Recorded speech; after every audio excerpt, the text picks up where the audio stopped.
Good evening. They're probably. Nice, sunny, getting to be really hot. July, but it's July. It's supposed to be hot summertime.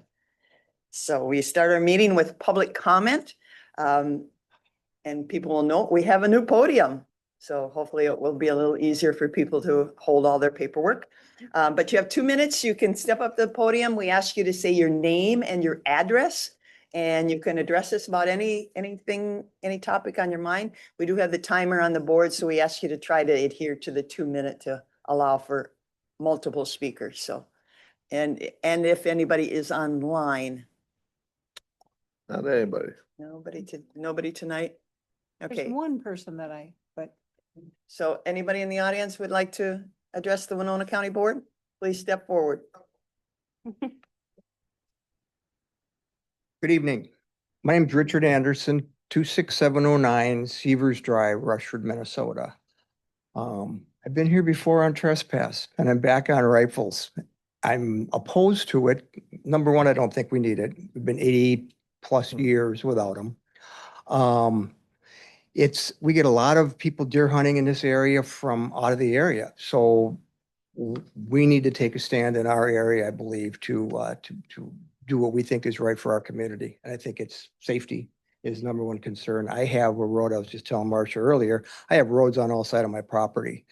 And like I said earlier, I was here on the trespass issue before. If I don't know who's in my woods and I can't stop them, the bullets get closer. They're not next to me typically my property, but they will be eventually. Now, if this was Houston has taken it up, I think Dodge County, Freeborn County, and what was your Olmsted have already opted out of the of this. It made the news on, Houston has not. Houston is not, but Yeah. this was in the news. I'll just hand this if you want to look at it. Thank you. Yep.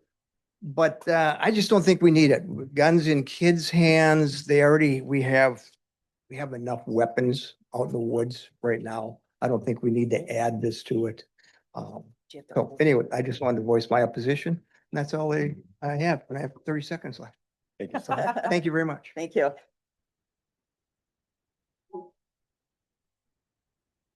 Zane Jacobson, 33095 County Road 25, Rushford. And I'm another one that's against rifles. I'm a hunted all my life, had no problem at all killing deer with shotguns. I've got a hole in one of my buildings on my property from a slug. I'm surrounded by state land. We have a number of big parties that come in and hunt, and it's set and counted shots. One morning, group of hunters came in. I don't know how many were in the group that were hunting, but there was over 60 shots and they got 2 deer. Now, I don't know why you have to shoot that many times. I always figured 1 shot, 1 deer. Bad shot. Bad shot. So with that being said, shotgun shells don't carry as far. I already have a hole in one of my buildings. And like I say, I'm surrounded by state land. There's been numerous times from my property out to Highway 43 is about 3 miles, and there was 44 vehicles parked in that. So I don't know how many hunters that is, how many vehicles. But if they're shooting that many times with shotguns, you come in with high-powered rifles and you're launching shells all over. They carry a hell of a lot farther. So I think it just comes down to a safety issue, and I don't know what we're gaining by going to high-powered rifles. I've never had any problem killing deer with a shotgun or a muzzleloader.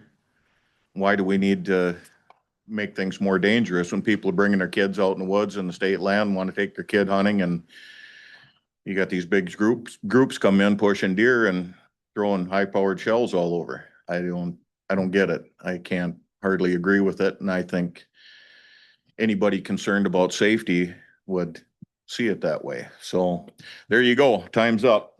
Perfect. Thank you. Take care. Thank you. Before we start that, can I do a disclaimer? Sure.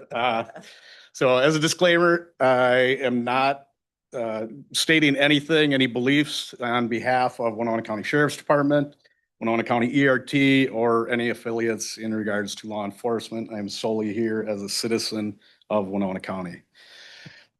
My name is John Hazelton. I live in the city of Winona, and if the board's okay, we'll leave it at that.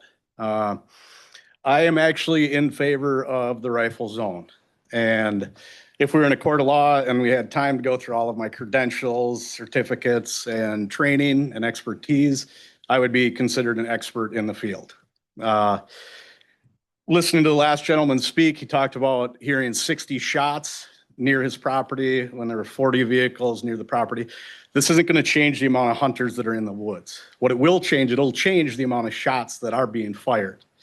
Rifles are far more accurate and typically affixed with a scope, making them far more accurate, and you hear more of the single shot, two shots, and well-placed shots, and the deer expires, and that's the end of it. As far as, you know, someone's building getting hit with shotgun slugs, that absolutely is something that can happen with shotguns, muzzle loaders, and rifles. What people need to remember in regards to this, and I know the county like the back of my hand, there is no remote area remote enough that if you shot a shotgun or a muzzle loader in a direction unsafely, that shell does not have the potential to go over a road, to a house, or to a civilian. So when you're talking parabolic arc of a shotgun compared to a rifle, there is no difference. It's not going to change the safety if one can go further than the other. If you adopt that theory, you're in essence saying that someone's life at a quarter of a mile is less valuable than someone's life at a half mile. And back to what I said, there is nowhere in this county that a shotgun shell would not possibly travel over a road, over a house, or over a human being. So if we limit the amount of rounds being fired, the accuracy of the weapon, we're going to reduce the risk of potential harm or danger or damage to property. Thank you. Thank you. Thank you. Is there anyone else wishing to address the Winona County Board? Any topic, it doesn't need to be. Good evening. Good evening. Hello. My name is M. Shepherdson. I live at 216 West 6th Street in Winona. I am a care worker and a mutual aid organizer in this community. Growing up in Dakota, Minnesota, our family motto was "We care for each other." And I usually heard this most often after a fight with my sisters caught my parents' attention. As an adult, it motivates me to be a community member that my parents are proud of. This past winter, a few friends and I provided more than 500 warm, home-cooked meals to the warming center. It was a labor of love and a commitment to showing that we care. In 2024, 86 unique individuals stayed at the warming center and had somewhere to sleep and eat during the coldest months of the year because people in Winona cared. Now it's July. The day center is projected to close in September, and Winona County is still 1,500 units short. The day and warming center are vital resources for the most vulnerable members of our community. Most of Winona is much closer to qualifying for emergency services than they are qualifying for a loan to buy a home. If we care for each other, we act like it. Unhoused folks are not a burden in this community. They are our neighbors, and I want to come to the board and encourage all of us to be good neighbors. And by doing that, we will protect the day and the warming center. Thank you. Thank you.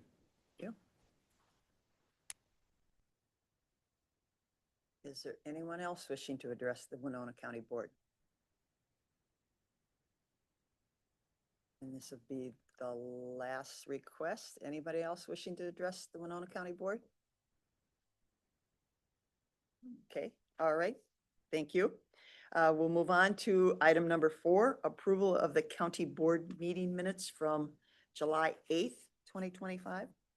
So moved. I'll second that. We have a motion by Commissioner Elzing, seconded by Commissioner Olson to approve the meeting minutes, July 8th? It was vaguely. It was. Well, I know he Oh, was, They're close to. he was softer spoken. I- See, I got one ear is, Yes, the yeah, allergy. my left side is a little Pardon more. me. Okay. I think Mr. You want to argue about it? We'll take It it. vaguely feels bad. We'll shake a Yeah. bicentennial quarter. Yeah. Okay, all right. Recorded as Elzine and Olson. All those in favor say aye. Aye. Opposed, nay. Meeting minutes approved. Consent comments and approval of the agenda. Commissioner Vagley. One comment at the end, please. Okay. Commissioner Elzing. I'd like to just 6-5 if we could. I just have a couple questions or comments on that. Okay, we can move 6.5 to 7.0. It'll be short. All right. Commissioner Olson, Nothing for me. Commissioner Meyer. I want to give a committee report. All right, Ms. Holte. Nothing, Madam Chair. Okay, I would like to poll 6.3 for a separate vote. So we'll make that 7.01. Again, just for a separate vote, please. And a possible comment at the end. Commissioner Ward, our county attorney as well. Yeah, Keep forgetting me. no, I don't keep forgetting you, but go ahead, She did it on purpose. go ahead. I'll Policy was to ask, yeah, okay, fine. Can you point that policy out to me? And If not, A courtesy. we can create one. Yeah. Okay. Courtesy, I There- think. okay, as a courtesy. As the Other other fellow elected elected official official. sitting here. We won't get into that. I have nothing, so thank you. All right, Donovan, nothing. All right, thank you. All right, with those, we have an amended. Move to approve the agenda as it was amended. Second. All right, we have a motion by Commissioner Meyer, seconded by Commissioner Olson to approve the amended agenda. Any discussion? All those in favor say aye. Aye. Opposed, nay. Okay, approved. All right, Ms. Holte, if you'd read the remaining items of the consent business into the record, please. Will do. 6.1, approve State of Minnesota 2025-2026 cooperative agreement to fund treatment court. 6.2, approve renewal of purchase of service agreement with Olmsted County for specialized case management for clients of Anoka Metro Regional Treatment Center and Minnesota Security Hospital. 6.4, approve updated tobacco policy 610. 6.6, approve resolution for donations received April 1st through June 30th, 2025. And 6.7, confirm payment of disbursements. I'll move to approve the consent items. I'll second. We have a motion by Commissioner Vagley, seconded by Commissioner Meyer to approve the consent business items. Any discussion? All those in favor say aye. Aye. Opposed, nay. Okay, those are approved. So then pulling our two items, 6.5 was pulled, approve updated overtime and compensatory time policy 3.10. That was on page 41.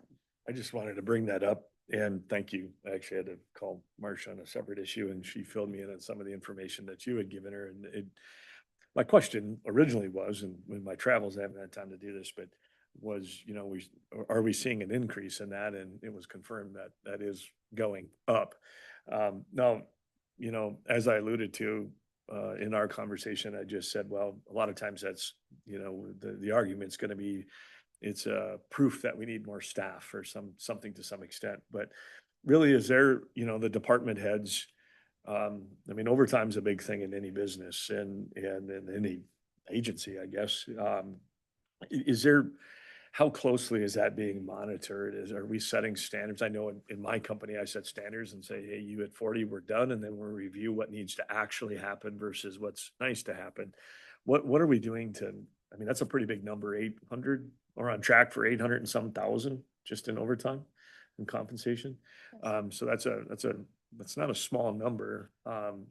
Is it, I guess just a little bit of an explanation why we continue to see that number grow, even though we're adding more staff, but yet this number still grows on top of it I'm just trying to figure out why we're doing that. And who's really saying, hey, guys, is there a policy put into place like I have to say, hey, we get to this and then we'll review something.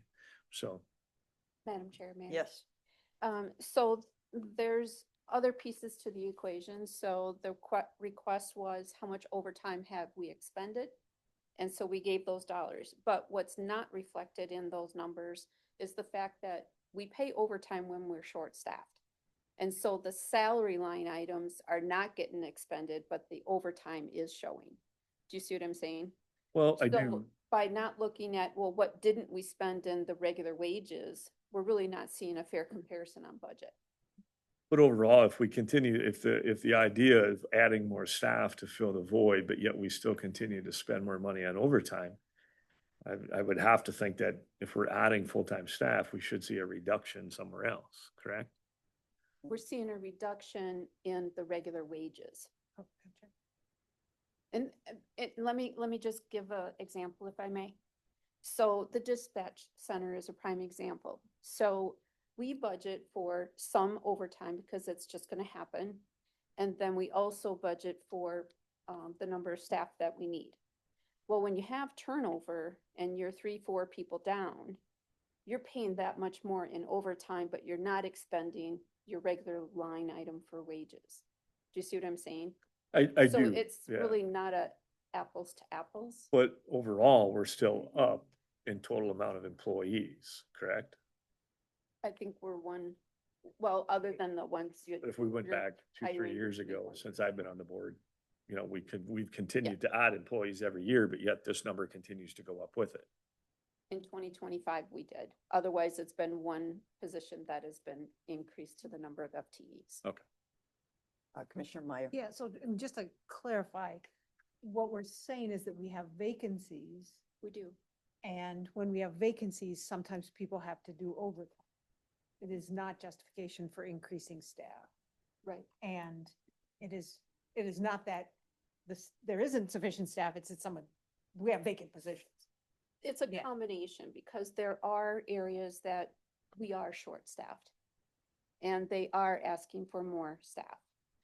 There's also the other side of the coin of I lost my train of thought, I'm sorry. Before you jump back on it, let me ask you this question. Is it, in your opinion, is it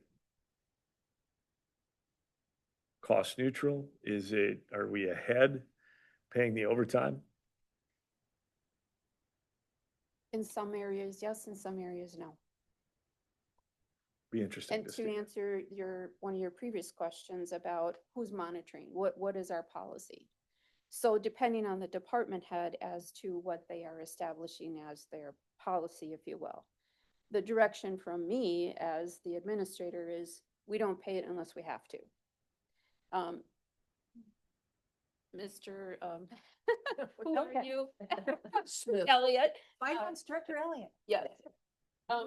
You can attest to your conversations with the department managers in reference to overtime, and you just followed up with folks.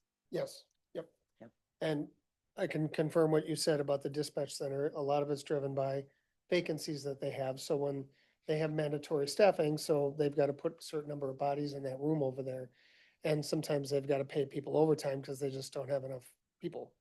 And that seems to be the case with and in the jail, what Captain Buswell said was they have people that are on medical leave. So again, they're shorthanded. So in order to meet this minimum staffing at the jail, it's the same situation where they gotta pay people overtime to meet the minimum requirements because they don't have enough people. And with the sheriff, and I've got to dig into this further. I need to prove out my theory, but I believe with the sheriff, anybody that's working on Christmas or New Year's or any holiday, it's all overtime and it's all posted into the overtime code. So it's a function of the way we code hours worked on a holiday. It looks like overtime, although a lot of it isn't, because some of it's straight time and some of it's triple time. So it's some of it, you're gonna end up with that no matter what. And I'm trying to figure out what that base number is so that we can really pinpoint where are we above that base? And that's the stuff that, Ron's got to look at. Yeah, none of this, I mean, I can concur with a lot. I understand we're very seasonal in what we do. So we're in my business, we're much better to pay somebody overtime if they're willing to work that than to hire a person that's not needed 9 months out of the year. So there's nothing against this. My thing is at some point, it becomes more cost effective to add a person versus continue to pay full. And then there's a lot of times when it's way more effective to pay overtime than when it is to add another person, especially if you can't easily eliminate that person, which governments have an issue doing. So my question was, as the number continues to increase and as, you know, public perception of adding staff to a decreasing community and in population numbers, the justification for that number to continue to go up. And if we add staff, we should realistically, hopefully see that number go down to offset part of that. And some of those the people we had in 2025 have just come aboard. So, I mean, Yeah, and we're projected at 409, I think was the number halfway That's through. half. 9 is what I gave Commissioner. Yeah, Ward she this shared morning. that with me when I Yes. called her on actually it was a Yep. different And- issue, but. Yeah, okay, so Commissioner Olson. So I just was reading, the city of Minneapolis has police department overtime of $500,000 for one person. What? Now, One So- person? it's been abused some areas, so that's You mean Well, one and it's the department? oversight that I, one And that's been individual. going on for. Yeah, Got paid 500? over Very long time. $500,000. I guess if I may. Well, and it's supposed to be, it was supposed to be pre-approved. It's an easy area and I've seen this in multiple areas to kind of exploit or allow to slip through the cracks a little bit. Just, you know, yep, that's fine. You know, you work the overtime, fill in the void. And sure as heck not gonna give you a hard time because you're willing to put in that little time. So it's one that can build up a lot of unnecessary expense if it isn't managed correctly. And I just was curious as to the process in which, you know, how tight of a thumb are the department heads really keeping, or is this a lax situation? And is there anything we can do as administration to be sure that this number doesn't continue to grow, especially if we're going to look at and allowing more staff to come on board to our decreasing population? So I just wanted to address it publicly. Commissioner Vagley. With that, double checking, I'll move to approve what had been formerly item 6.5, approve updated overtime and compensatory time policy. I'll second that. Okay, we have a motion by Commissioner Vagley, second by Commissioner Meyer to approve the policy. I do have a couple more questions. I didn't understand all the compensatory time, the 80 hours. Is that 80 hours a calendar year or 80 hours for your length of employment or 80 hours? Where does that 80 hours you say you pay in cash? What is that 80 hours factor? So if they reach the maximum that they can have accrued on the books, there is a payout at the end of the calendar year. Okay, so is everybody, all of our employees have this 80-hour factor, or is that vary? Depends by the collective bargaining agreement. Okay, all right. And so now with our federal laws changing, Mhm. overtime, is that going to be, you know, because when we pay overtime, we're kicking in para dollars, workman's comp dollars, you know, all these things that go with salaries that you don't think about. So will the laws change? Will that maybe help us a little or yet to be might. seen? We don't have the details on Of how they're that. gonna Because implement that yet. didn't he say no tax No on tax on overtime. overtime? Yeah, So- so it should in theory, but Yeah, I It- don't know how yeah. that's gonna be yeah. administered yet. It might help. And I do want to compliment Chuck. Yeah, He was sure. very, thank you, very thorough, lots of great information. It He trickled down, answered, but he answered all my questions. I do have to say, though, I couldn't print those numbers large enough. It just, I needed a different, I could read them. But I appreciate the prompt response to my questions. Okay, all those in favor of approving the policy, say aye. Aye. Opposed, nay? Okay, policy is approved. But I think the discussion is more to be had, you know, in our whole budgeting process and how we monitor it and how we hold people accountable. Thank you. Okay, then going to the next item was 6.3, approve the non-union wage grid amendment. What the emergency management position changed from, is there a change in responsibilities or why did we change from, let me get to it, was it manager to? Director. Yeah, we changed from adds director, removes coordinator. And what does that do to me? Or So what does that in the do? job, or the person in the job, do they get paid more? I mean, and they aren't, Contract coverage. management, I mean, he's a staff of one. So again, why the change, I guess? Yep. So looking at the market and what his position, we did an analysis of that and determined that he should be reflective of his job, and that's the job title that we looked at with, looking at other counties, as well as the pay comparison to our comparable counties. And the Hay, which is now Corn Ferry study on that. It's what? Corn Ferry, used to be Hay, when you Oh. heard us say Hay.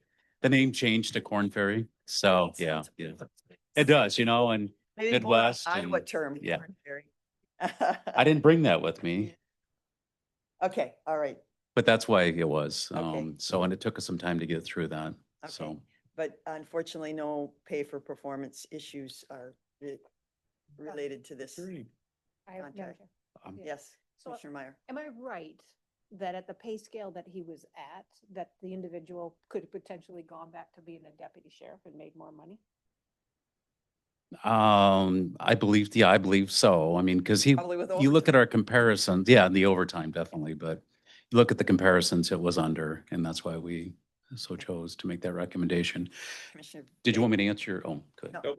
No, I mean, I know it's on everybody's radar because I've been saying it for 20 years and maybe someday I'll get my wish. I was born then, so. it Okay, was- yeah. Okay, Commissioner Vagley. I'll move to approve what had been formerly item 6.3, approved non-union wage grid amendment for 25-27. I'll second that. Okay, we have a motion by Commissioner Vagley, seconded by Commissioner Meyer to approve the non-union wage grid amendment 2025 to 2027. Commissioner Elsing. We'd actually brought this up and had some conversations about this pay for performance and, are we making any headway? Have we given any thought to any of these scenarios about truly rewarding the employees we feel are doing what they should be doing? Or are we getting closer to beginning to maybe have that discussion and really, hey, if you are doing if a department head sees somebody doing up and above what they should be doing and it's warding off an expense, I don't disagree. We should be somehow rewarding that person. No different than the person that pulls in more sales than the next person. They should be rewarded, but there's a base side. It's no different than the cost of living adjustment, all these things that we bring into discussion. So, have we given any more thought to that? Yes, Mr. Sadler and I are working on a presentation for the board, so we are anticipating having a working session. Mhm. But we're working Okay, on the whole compensation philosophy. sure, okay. Yeah. All right, Fair enough. okay. So we have a motion and a second. All those in favor, say aye. Aye. Say aye. Opposed, nay. Right, thank you. We'll look forward to that conversation. Okay, then to our general business item 7.1, discuss, determine 2026 SEMSHA allocation and approval of preliminary levy resolution. And Buffy, hopefully you didn't get any speeding tickets getting I here? did not. Break any laws or rules that put us all at risk? No. Okay, good. Good evening. Good evening, Madam Chair, members of the board. Buffy Bryant, Executive Director of SEMSHA. As you know, I'm here tonight to talk about the 2026 preliminary levy for the HRA. The sooner we can set that levy, that would be preferable. That allows us to plan. If we need to have further discussion, more than happy to have that. Our request this year is for $144,234. Our request last year was for $126,927. That increase is related to two key things. The first being federal cuts, and the second being risk mitigation. Within risk mitigation, we're looking at structuring controls, positions within SEMSHA. One of those key areas is my position, which is CEO, CFO. Our accounting department has an amazing accountant. We want to bring in somebody else that has equal or more experience that can help foster that and alleviate some of that risk. That's not just coming from me, that's coming from our external auditors as a recommendation or suggestion too for that. I'll talk about some of the other staffing stuff in a moment. The other, and maybe more related to those staffing, is the regulation, compliance, and addressing the needs of our clients on the legal side. We need to have the staff at the right level, knowing and supporting so that we don't have issues from a legal or a compliance standpoint. So within our community development department, we want to do a reorg and have a community development director. So again, being able to bring in more dollars to SEMSHRA. Right now, a lot of that's temporarily done by me too. So again, that would be a good thing for SEMSHRA and hopefully ultimately the counties by bringing in more dollars for you. And ideally, if we're bringing in more dollars, then we can back off even on this levy request. And then the final thing, or the final position within there, is for a housing coordinator. We talked a little bit about a housing navigator. I like the term housing navigator, but in terms of positions that we already have, we have a housing coordinator. What that individual would do is when calls are coming in, they can send the client to wherever they need, which might be the county, it might be Three Rivers Community Action, could be a CAP agency, SEMCAC, or it could be within our own organization. That will help lift off some of the pressure from our departments who need to focus more on regulation. There's a lot of regulation. Even though we had a change at the top, who wants a lot less regulation, we still have a lot of regulation going on and a lot of changes. It's still happening and we're still feeling that pressure. So getting into the meat and potatoes of the request, it's still the same components as we've always had. We have our general fund levy request, which is $69,734. Just a sidebar on our general fund. I'm probably getting into the financial details a little bit too much here, but that is my background. Our general fund is funded by levy and by programs. Programs pay money in there. So this isn't 100% levy request. And when I can, and if the programs are growing and have that ability to fund that, they do.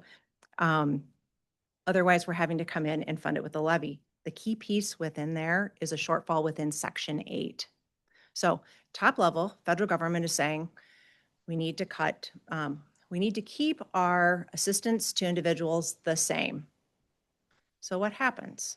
Assistance is the same. Your rents are going up. I serve fewer people. So not that it's not about the people that we're serving, but in order for me to have the people, to serve the people, I need administrative dollars. So I'm serving fewer people, I get less admin revenue coming in. I have a shortfall there. On top of that, the federal government saying, your admin fee, we're going to cut that too. So we're projecting a shortfall. Even after taking on the city of Winona, we're projecting a shortfall of $60,000. The CFO housing navigator impact on that general fund is about $31,000 to levy dollars, about $62,000 overall. I'm sorry, $62,000 overall for the Section 8 shortfalls, $31,000 for levy. This is overall. We split the general fund between all 4 counties, and then the staffing component of that, the CFO and the housing navigator, is $32,000 or $16,000 towards the levy for all the counties. So general fund, community development, and housing development. I talked about the community development director. There's a cost to do that.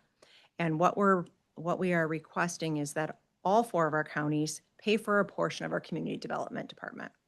I was just in front of Dodge County and they got the news that we'd like to have this. They haven't paid that portion of the levy in the past. 5-6 years ago now, they started contributing to SEMSHRA again. And then now adding in this community development is going to be key. So I'm hopeful that they will fund that piece of it.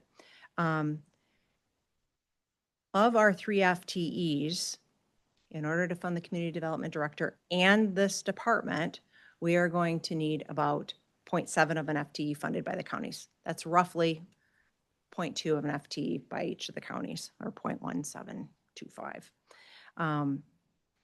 So what does the community development department do for you? They write the grants. They administer the grants. This is our small cities programs. These are our rehab programs. This is the housing trust funds that they administer. The community development and housing development is a total request of $49,000. In there are things that you've seen in the past. That's the continuing funding of the GO bonds on the Lewiston projects and the match money for the grant writing that we do as well. The remainder is then for the funding of staff. The last item under community development is the request to continue to fund the housing trust fund for $25,000. So in summary, the total request is $140,234. General fund, roughly 70,000, community development, 49.5, and a housing trust fund for 25,000. Commissioner Vagley. Just to get it up on the table for discussion, and we don't, of course, don't need to approve it. I'll move to approve the Semco request for the full $144,234 amount. I'll second that. We have a motion to approve the preliminary approval of the 144,234 made by Commissioner Vagley, second by Commissioner Meyer. Discussion. No. I'm trying to figure out now, your housing trust fund, we got money from the state, and I thought we were still getting some money, or Okay. that went, Yeah. it Yeah. dropped significantly. Yes, so there's SAHA, State Affordable Housing Aid, that the counties receive. And for 24 and 25, that money was given to Sumter to put into the Housing Trust Fund. Right. And last year, you provided the 25,000 of the levy. So we're asking for that same amount from the levy to go into the Housing Trust Fund. And yes, the SAHA, in theory, that's probably another separate board action item, that the 2026 money that's coming in would go into fund the housing So if trust we fund. took the 25 that you're looking for housing trust fund, that's not SAHA dollars or anything. That's That's just, you're correct. just asking for local levy from outside the city of Winona to pay you the extra 25,000 for housing trust fund. Okay, so that's extra. I mean, you kind of wear me down that I'm willing to approve what we gave you last year, but I can't justify to my taxpayers, not that you don't do good things, and Buffy does marvelous. She is a great juggler. She has multiple things in the air at the same time, and does a great job. But that, we're looking at a 14% increase. There's no way my taxpayers can afford a 14% increase.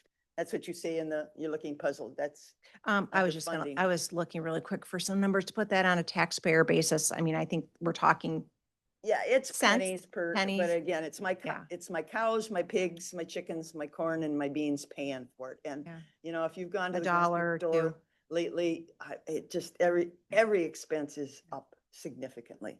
Insurance, taxes, everything. So, I mean, I would be willing to go at, hold it level, like we said with some of our other agencies a week or two ago. And I would, stay with the 126,927. And if we have to take that out of and again, Buffy does a great job of juggling the workload and the numbers. If you take that out of the housing trust fund and then get some SAHA dollars and substitute it there, but to ask my taxpayers to pay it, no. Commissioner Elsing. In context, it sounds like a simple number, but, and there's no doubt that you do good work, but, the conservative approach that I take to everything is it's a nice to have, or it's an absolute need to have. And there's no doubt that we have beat up the taxpayer pretty hard in the last number of years, and we're going to see a continued amount of people wanting a request. And so it's exactly that. It's all these increased costs that continue to come into place. And it makes it very difficult because at face value, it's pennies, but it's those pennies plus these pennies. It's just the way corn prices work. What's another $10 an acre? Well, that $10 an acre could be $2 over your entire profit.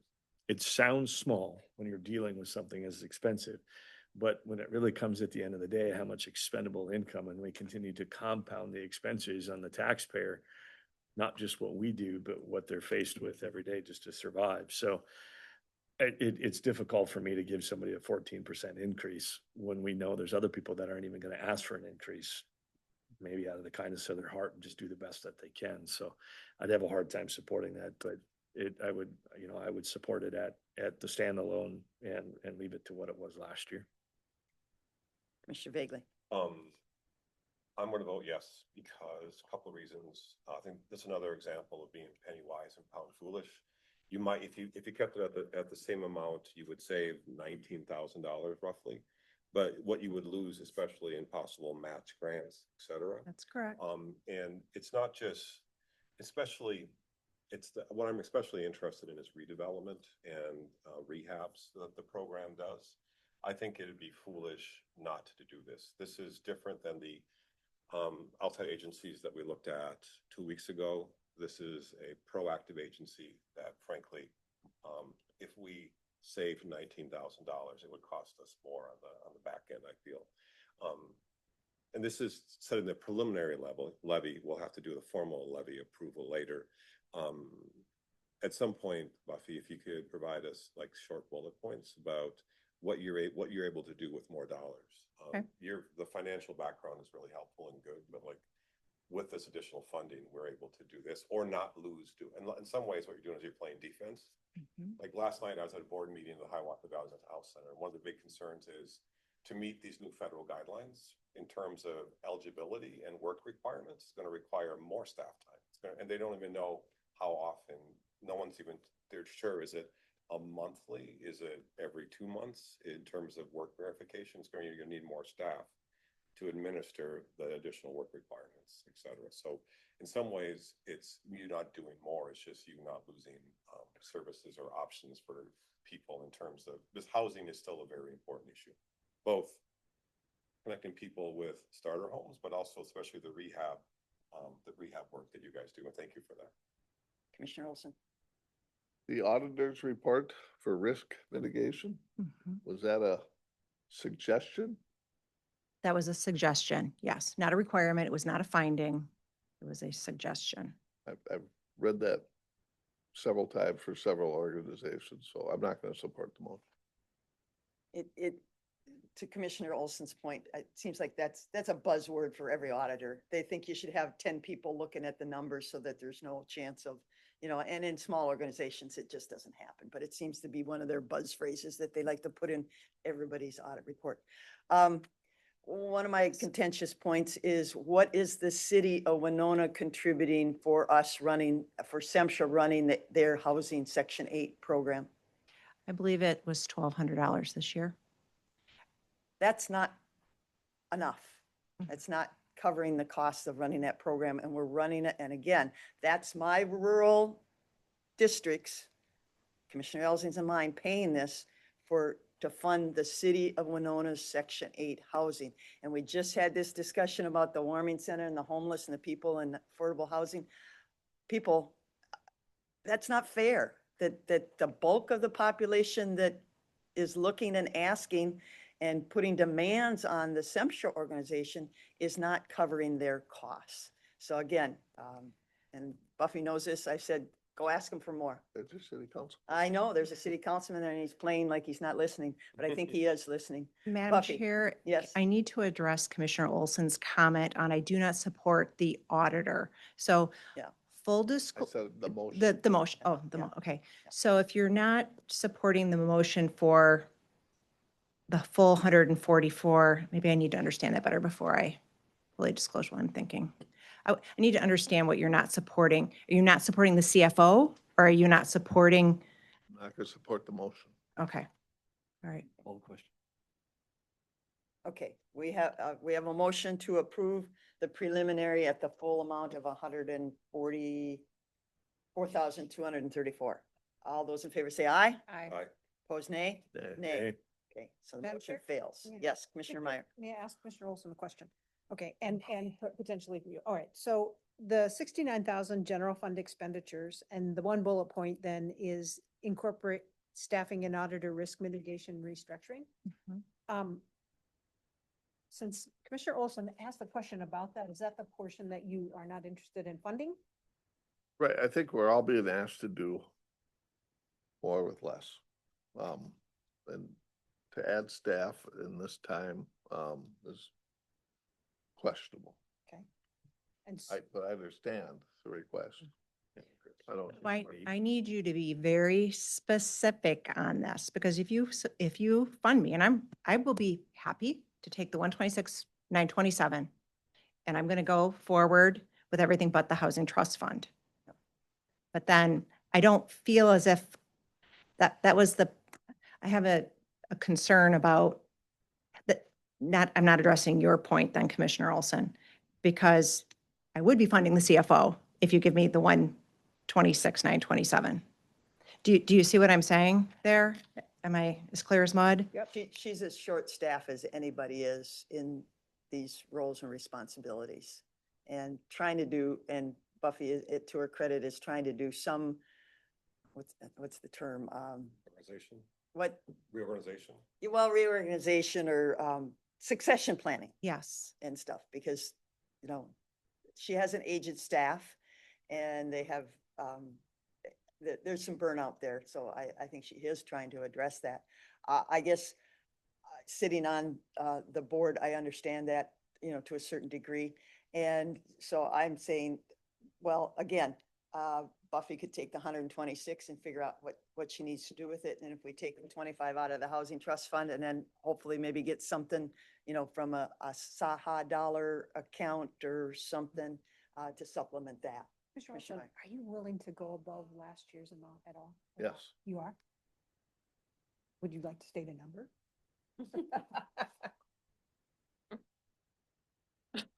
I'll make a motion for 130,000. I'll second it. Okay, I'm we have sorry, a what was- motion. 130. 130. We have a motion made by Commissioner Olson, seconded by Commissioner Meyer to set the preliminary levy at $130,000. And that would be with what, no discretion, I mean, to leave it within the SEMSHA organization to adjust their, The spread, what? yeah. I mean, we're not telling them that they Allocations. can't hire. Yeah. I mean, we're not Yeah, micromanaging. full disclosure, what I would do is take the difference between what I have listed here. Anything extra would go into the housing trust fund. And again, is there any, and again, I know your table and plate is very full, but is there any desire are you meeting with the city of Winona and asking for any more funds for them? I have not met with the city of Winona. Okay, we can still get in. I- What's the budgeting process? I'll ask the councilman sitting there. We're still early in the game, right? Right, Okay. but so- I'm not the person to give you detailed. No, but I mean, information. the budgeting process. Okay, No, we got the preliminary. sure. Okay. Thank you. All right, so we have a motion for preliminary at 130,000. Any other further discussion? Okay, all those in favor say aye. Aye. Opposed, nay? Nay. Nay. So I think I heard 3-2. 3-2. Okay, that's preliminary. Thank you. It can't go up, Yep. but it can Thank go you. down. All right. All right, item 7.2, discuss, provide direction regarding next steps for the joint public safety facility and coordination with the city of Winona. And that started on page 58. Drive safe, Buffy. Slow down. Okay, 58. Ms. Holte, I think you were requesting of us to give you some direction, Yes, is please. the way I read it. I guess I'm not gonna read all of this to you. I'm No. assuming that you've had an opportunity to review it. Are there questions that you have? Commissioner Vogel. Not a question, Oh. just a, did you want any other introductory? No, I want to address the article that came out last Wednesday in Winona Post. It's factually accurate, but one of the things that I mentioned when Chris Rogers contacted me is that I don't want to communicate with the city through the media. I want the county and the city to be talking, and I was assuming that he was going to be interviewing a lot of county board commissioners and a lot of city council members. It was just one-on-one. So I told him repeatedly that it's too early to develop an opinion. We need to have more discussions. We needed to, as a county board, we hadn't discussed it since the legislative session ended. We haven't talked with the city. So I said, what I have is very little new information. How the article reads, I think it looks like I have stronger opinions than I do. So I just want to clarify that. On page 58, it says requesting board direction on the following: whether to submit a formal written request to the city of Winona for a decision on remaining co-located at the law enforcement center. And then a second bullet point, whether to include a specific deadline for the city of Winona to respond to the county's request, so the county can make timely decisions regarding the next steps for facility planning and space utilization. I understand that administration needs more direction because we haven't had a discussion as a board since the session ended. What I'd like to suggest is not to submit a formal written request and not ask them for a specific deadline, but just to ask the staff to have a conversation, is to meet at the staff level, county administrator, city administrator, and talk about possible next steps. This sounds like we're giving ultimatums or giving directions, and I don't think that we're to that point yet, not even close to it. I'd like to just ask that the county administrator and whatever appropriate staff meet with the city staff and have a conversation. All staff, no elected officials, unless you or Mr. Uble felt like a need to bring us in, et cetera, because I've not spoken with you about it, with Commissioner Ward. Councilmember Heim is here. He and I have not spoken about the issue since then, since the last meeting that we had in this room about it. So I feel like we need to talk more amongst ourselves. The staff needs to talk more, and then maybe have different members from each body's talk if that's helpful, but not necessarily. But I would rather, instead of submitting a formal request or asking for a deadline, is just ask the administrator to begin the conversation with the city administrator, if that makes sense. Mr. Olson. Our last action was to go through with a pre-design. No obligation. With no obligation, yep. Where is that? We don't know. We don't know, do we? No. No. Commissioner Elsing. Good. Yeah, that was kind of, when this came up again, I was in the same boat saying, I'm not sure I know anything more than we did when we voted. And I was very clear. I think a lot of those things came from me, like Yep. this, and this, right? No obligation, no taxpayer money, no nothing, right? And that was my full consensus to move forward, that we have zero obligation to our taxpayers and ourselves. So, and we really haven't received a report back on any of this stuff. So part of me just says we got to kind of come half circle or full circle, and where the heck do we stand? So, yeah, as far as the deadline goes, now that goes back to several things. When we look at setting the budget for this year, we approved 750,000, I think, in emergency funds to try to say, hey, we've got an aging facility. We know some things need to happen. Correct me if that number is wrong. Did I get it right? And so the sense of urgency. I think it was 1.5 million, but But it was half, rest we was- reduced it down, whatever rest it was is. my It was a substantial amount of money to say, hey, we could have some problems.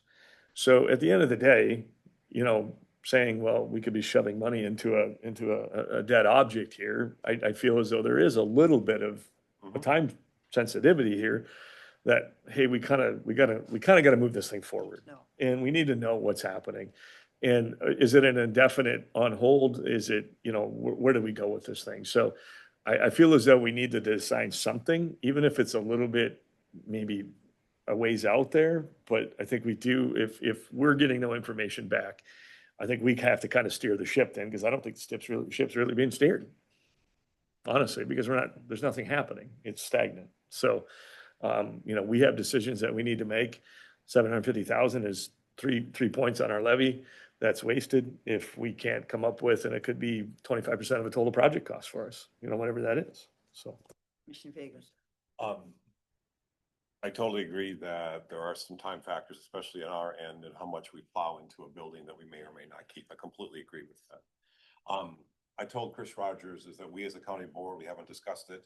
We haven't discussed it with the county administrator, and there's a couple good reasons why that office is very busy with a whole bunch of positions and vacancies, and people are still trying to figure out the result of especially St. Paul, but also what's happening in Washington, D.C. Yeah. So there's a reason why it hasn't floated to the top of the to-do list.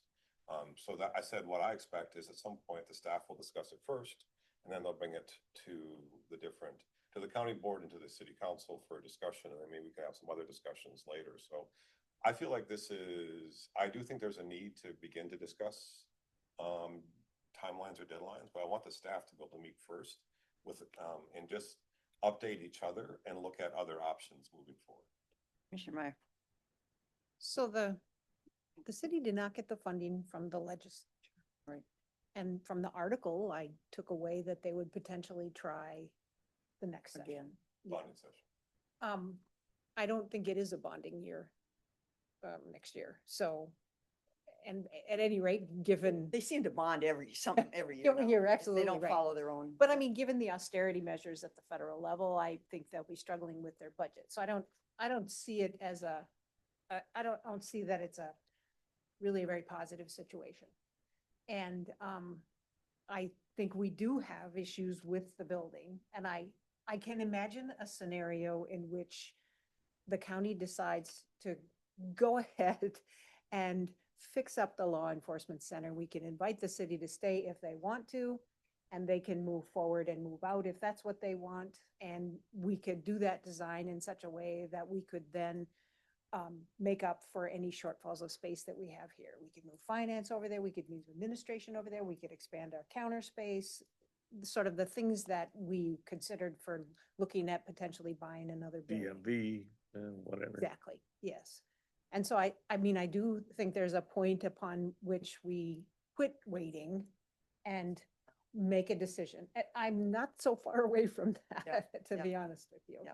So Push comes to shove. I think we Yeah. should push. So what I see this is the question of if we decided to study, spend some money, $50,000 or $80,000 to do a study to see We did. what it would take to remodel the law enforcement center. We needed to know whether that was just for us or if it was for us and for the police department. We have 75, correct? We didn't we approve some money for that study? It was not approved, it was No. tabled. We Okay, were gonna okay. wait until. I couldn't remember if we did or not. We- That's right. That's how long this thing was drug out. I forget what we did. I think we said Fine. July of this year, we Yeah. would revisit it, so Right. here we are. And that is why it's on the. Yeah. Yeah, agenda. and that's what That I- was the direct. My perception of this is, the question to be asked is, if we decide, would you in any way consider staying at the law enforcement center in a remodel, or are you going to move? That's just the bottom line, and we should just accept that at this point and, make a decision of our own. Commissioner Olson. As far as the county's commitment was to go with the pre-design phase. Mhm. We're not there. We're not gonna be there. We don't know. I would like to see if that is still gonna happen. If not, then we need to move on, but if we committed to that, I think we should fulfill our commitment. Did you have I something? pre-designed it. You pre-designed it. Sure. Okay, right. Well, this is, we're not being responsible to our taxpayers. By letting that part of our building just sit empty, we're guilty of, not managing it well, not using the space well. We're renting space all over town for different functions, and I think that was it. Could we be using that? I think we need to put it on the line. We need to ask the city, what are they going to do?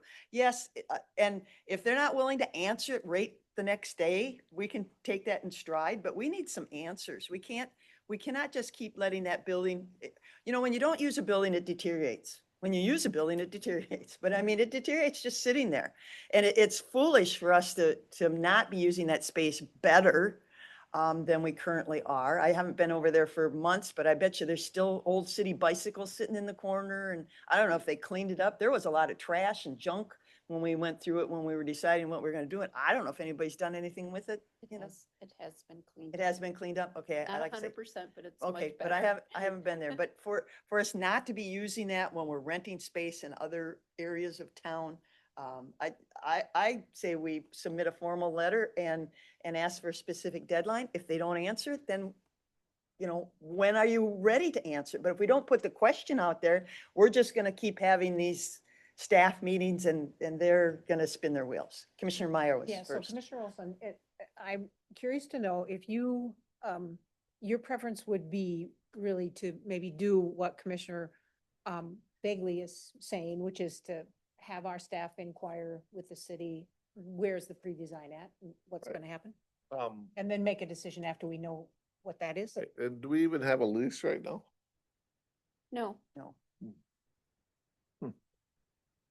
but we have multiple things that we're trying to work on with the budget. And that's why, again, I need some direction from the Okay. board so that we can And I'm okay with, align our budget. I'm okay with that. So we give them 10 days. Whenever is the next meeting? Let's talk I think- respectfully. Commissioner Elsing. I mean, we've been waiting a long time. I mean, again, Commissioner Elsing. Yeah, I think there's a reasonable amount of time that, of course, we want to, necessary. I've said this from the very beginning, whatever is the most cost-effective option to do what we need to do, right? That's ultimately still my stance, but at the same time, we do have some things that we need to move forward on. And this isn't a facetious thing. And the nice thing is I agree with Commissioner Meyer, we have options for this space that we've been trying to explore. And if we can consolidate and, hey, the money that we might lose if they decide to leave, we're probably going to pick back up in what we're doing in other locations. We centralize it, it's close. And quite honestly, I think constituents would like that. So, and it keeps it on campus and it keeps our services on campus. And that puts us in a different probably mode of action on how we take a look at that building. But, we do have some costs that eventually are going to come to fruition. These things are going to happen at some point, if it's true, what we're being told, that the maintenance that needs to be done. So although I don't want to expedite it and rush it and be unnecessary, but I do believe that we have to kind of lay a ground rule out because we got to start looking ahead here on this thing a little bit. So what that date, the amount of time, is it 30 days, 60 days, 90 days, 120 days, 100, I don't know. And that's where I would want a reasonable request from staff and anybody involved to come up with a number to help us decide what's a reasonable amount of time for a decision to be made so we can move forward. And then even in the meantime, it's no different than, I'm working in a big 3-location acquisition into our business right now, and there's so many moving pieces to this thing, but you have to put a time frame into place. Otherwise it'll just drag on. So I would request that and I realize we don't have a lot of staff time, but could you come back to us with a time frame that's reasonable for us to begin to, with city input, that says, hey, we should know an answer and fill in the blank X amount of days. Is that reasonable enough? And would the board be okay with that? You do that? I'll make a motion to do that. I'll second. Well, just to clarify, and that's on the pre-design, like to get an answer, like. To get an answer of where we're moving forward on this pre-design, is there information on this pre-design so we can begin to make decisions? So it's a bit of a muddy motion, I guess, but. Okay, So. all right, Commissioner Vagley. Well, we have a motion. Do we have a second? A second. Okay. Could you restate the motion or could apologize? The motion is for staff, well, let's just rescind this for a second. Do we necessarily need a motion for this, or are we asking staff to come back with an answer that we could make a motion to set the time frame? I think that'd probably be a more realistic, so I'm gonna rescind that motion, and if that's okay, all right? Ms. Holte was looking for direction. Can we follow up in the next meeting and maybe we can come up with a motion that puts a time frame and have a discussion? And that should be able to go right to the Yeah, board well- meeting. We don't need to have it on the committee of the board, If possible. if possible, yeah. Yeah. And that could be August 12th. that could be a general, Mhm. right? Yep. Correct? Yeah. Okay. Commissioner Vagley. I agree with all of your points. And I just want to add that we need to be careful how we speak because we need to be respectful of another elected body. And I feel like sometimes we're waiting for them or we're indirectly blaming the city council they could also turn around and do the same thing is that we haven't told them anything. We haven't asked, we haven't done anything. We're partners in this process and let's just. Have we said to go ahead with the pre-design? But the county's been very busy with a lot of balls, juggling a lot of balls at once. The city is busy with juggling a lot of balls at once. So just a matter of we're partners in this, and I hope we can stay together. I think it's the best interest of everybody, speaking for myself only. But I just want to we be careful that we're not judging, we're not, criticizing for lack of information. I think if we just have the staff get together, they can hopefully figure out some options and or at least talk about a time frame. And to Commissioner Elsing's point, give an update on the pre-design. Got it. Pre-design and or any other plans. Right. Because again, we haven't heard anything. So maybe if that's totally off the table, they need to say something. So, Let's call it a formal update. yeah, okay, all right. I also asked Commissioner Ward, and I did not speak with Mr. Heim. I didn't know he was coming. Are there any, I know you weren't part of the agenda, but is there any points you would like to address? Is that okay from the board? Yeah, totally. Yeah. Well, are you Are you in an official capacity or you're just a citizen? I'm Okay. here because I was on the committee that we worked on Okay. that for a year and a half. Yeah. So I'm not here to represent the council in its entirety. I'm here as a member of that working group. And that has a personal interest in trying to move this forward. I think it feels like there's two ships passing in the night. If you look on your summary on page 60 from your packet, you look at the third paragraph, I'm starting at the beginning of the second sentence. It says, at this time, the county has not agreed, well, I'll just read the whole thing. In response to public safety, Just stop it. I'm Let sorry. me get on the right page. You said Page 60. page 62? Page 60, 60 Paragraph 3. These are- paragraph 3. This is from the. in response. January 28th. Yeah. Yep. Okay. And it says, okay, that's the meeting date on the 20, okay. I think okay, so this is the past stuff. Yep, Yep. this is not correct. Yep. Got it. Yeah. Never mind.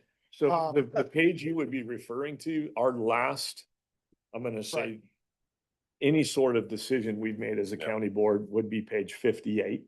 Right. And it's where I kind of laid out a very detailed, no county funds, reevaluation, no obligation. Yep. That is our last. And so we put it Got it. back in, and again, none of this facetious. We put it back in your hands to say, okay, we agreed to this under no obligation or cost. Right. Show us what you got.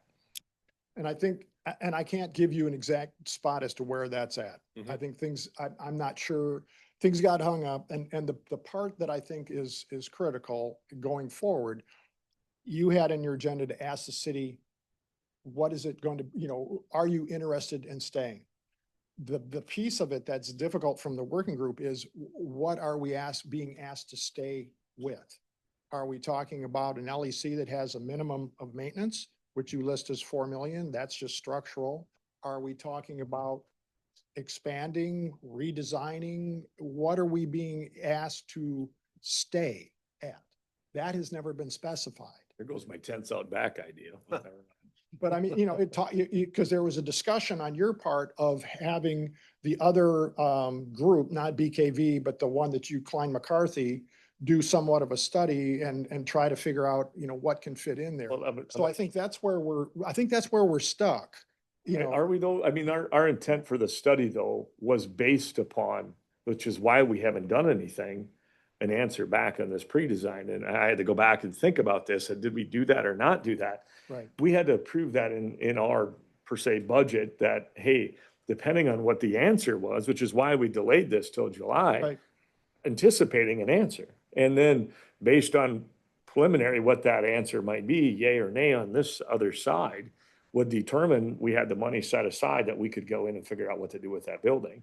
Right. And so that, to me, I guess the way I understood it, that 75,000 was really an anticipated funding or funding source that, depending on where this relationship went, we knew where to dedicate and how to dedicate those dollars on a design concept. Well, I think, given that and given that I am not here to speak for the county, Yeah. or for the city council, I think there's some pieces here that are being missed. I can't give you an exact where is the update on, or where is the pre-design at. So I think it makes sense, as Commissioner Vagley suggested, to have the two staffs get together and say, where are things? And then from that, just, decide where we are and, can we go forward? But I think the idea of asking the city if they want to go along, we would need to understand what we're being asked to go along with. Well, but in our defense, you kind of asked us to go along, and the way I always understood it is that you were going to get more bonding money to cover the cost of this thing. Now, that didn't happen. You know very well that that- bonding money is not a guaranteed. I know, We but said I that all think the along. city council always thought you were going to get a chunk of change. I never did. to- I to- said to that at the build working this. group meeting. I said it was doubtful. I said we should try. I want to And Commissioner Meyer. Thanks for coming, and Yeah. I Yeah. appreciate it. I don't And need to take up appreciate all your the time. time that you put into the meeting. So Yep. that, from my perspective, sure. the question is this: is there any circumstance under which the city would be willing to partner and the PD would stay at the law enforcement center? And I think that our question was, if we're going to study a remodel of the LEC, then it's either for us alone or for us and the police department. Correct. And we wouldn't spend the money on that if there was no way that the city wanted to Well- stay, even if you didn't get the bonding money. So And I can only speak for myself and Right. say, I always put forward staying together as one of the ultimate things. But to me, that's where we started, right? BKV did a study, and that study gave us what it would look like to stay in that building. And it was between 30 and 35 million. And the reason that we began to look at a new building was because it was $10,000 cheaper as an estimate, But the Not 10,000, conversation, yeah, millions but of dollars. the, million. somewhat cheaper. but the conversation of needs versus wants Right, is right, right. still one that's significant. That still for has to us. happen because Right. we're Like, still yeah. dealing with inflated numbers from 2 years ago. So I think we probably didn't put a lot of faith in what BKV said in that study. And that anything we look at, we're ending up with another X million more to deal with that building anyway. So, Sure. so for us, we are trying to figure out which costs more Sure. and then make a decision about what investment we're gonna make. And nothing, no, not enough moves forward or changes for us to have enough information to make that decision. But we figure if you're not ever gonna stay because the police department absolutely just wants a new building and that's it, then we want to know that. Right. And I obviously can't give you that Right, answer. exactly. You know, I I mean, know. again, my personal answer is the same thing I said in the working group. I think I think it makes sense. It makes sense from a taxpayer standpoint to stay together. I think so, but that's just me. That's just me personally. It's not a reflection necessarily. I think people are still open to it. I guess the last thing that I would say, and I appreciate the time to speak, and I don't know if I'm helping or hurting. I never do, but, I appreciate that you're here. You're not hurting it. yeah, but I think it's easy to get frustrated with this, right? We've all been at this for a very long time. I still think we don't have all the information upon which to make good decisions yet. I'm not sure what exactly is hanging that up, but I think it's worth pushing forward to get to that point to where each respective body has the information that they need to make good decisions. I don't feel that we're there yet. That's my personal opinion. I hope we can take, the remaining steps forward to at least get there. As I said early on, this is a 20-step process. We're still at step 4. So we got to waste. Yeah, I just, first of all, thank you for taking the time to step up. Sure. But I don't feel it's fair to you to come up and defend an entire board. No. I'm So not as here to much do as I that. appreciate you coming up, I believe this just solidifies the need for the discussion, but Mhm. still within a time frame. So what the discussion here is what I would like our staff to bring. And hey, he said, she said, you did, I did. Solve that out, come back to the board with some realized expectation that, hey, we've got priorities, you have priorities. This solidifies the need to do it. Thank you. And I think y'all should hash this out in the background. Vaguely. Yes to all that. And like you use the term formal update. I think that's a great way to describe it. A formal update with timelines and options. It would be great to have the county administrator and the city administrator get together for a formal update, come back with some numbers, dates and options. So, and I began this process thinking there's no way in hell I'm going to support building a new building. But when the estimates came to remodel that, I had to double check and triple check there. And I do think to Commissioner Meyer's point, there is some room to shrink the cost of the big remodel over there. But there was no way in hell I was going to support a new building. But when the numbers came through that the newer building was actually a couple $1 million less expensive, that's why I even began entertaining the idea of looking at a different site, et cetera. But I think if the staff can get together and talk about it, to Commissioner Elson's point, I think good things will happen after that. There's more to co-locating and moving than just the building. Commissioner Olson has Olson? something. And to Commissioner Meyer's point, we still have a building to deal with if we didn't. Yes. Well, Correct. so Costs. we still have costs Absolutely. to repurpose the building. Yep. Or even knock it down. Mhm. Administrator Holding. Yeah. I don't wish to be Yeah, commissioner, I but know, thank you. I know. Sorry for that slip. That's You have to okay. take a You pay don't want to take a pay cut. Yeah, right, that's right. You'd have to take a severe pay cut. True. Yes. A big deduction Yeah. and time. Well, So I just want to make sure that everyone's aware that the further we push this out to have any kind of timeline, That's why that I it's said gonna 10 days. impact our budgeting. That's why I said So 10 days. we won't be in a position to do much with the building until maybe 2027. Please factor that into, that's exactly what I'm asking, is you're going to be able to have some of that information to bring back to us, to give us a reasonable guideline for this timeline, right? Yep. In which things need to happen, and I'm delegating that, it's the hardest thing to do in business is to trust somebody else. And so what I'm saying is, this is the discussion I believe you guys can have and come back and give us a reasonable outlook, and then we'll discussion. If we feel like changing it, we will. So thank you for doing that. All right. Okay. Committee reports. Commissioner Bagley. You had a comment. One thing, in today's Winona Daily News, there was a letter to the editor that I submitted last week. It ran in the Winona Post. I just want to formally share that same announcement. Almost every week since last November, I get asked about what my plans are for November of 2026. I know it's usually commissioners don't announce this early, their plans for 2 years, a year and a half away, but I want people to know so they can stop asking and encouraging me, is that I'm not going to run for the House in 2026. I'm going to run again for the county board in 2026. So I just that's been posted in the media for those who still read the Winona Post and Daily News. I just wanted to share it to the meeting as well. So not running for the House, I will run for re-election in 2026, and that's all I'll say about it. So thank you. Okay. Commissioner Meyer. I was at a meeting earlier We have one comment if you this week, Okay. and there was an update from the Minnesota Department of Health on their progress in terms of testing and mitigation in the 8 counties. So their goal was to test 10% of the wells by the end of this year, and Winona County has exceeded 10%. We are far ahead of any of the other counties in the region. And we have also installed, through that program, they've installed 50 reverse osmosis systems for Winona well users, private well users. And that again is also like 4 times more than any other county, so. Did they indicate, because I had conversation with the Culligan man at the county fair, and is there more money? He thought the money had been expended. And I thought the state, No, was there's bringing- there's still money. yeah. Because there was like 6 million, 3 from the legacy So funds and who's, 3 from the. I'm looking at Ms. Holte. So do we know what Winona County could access in that?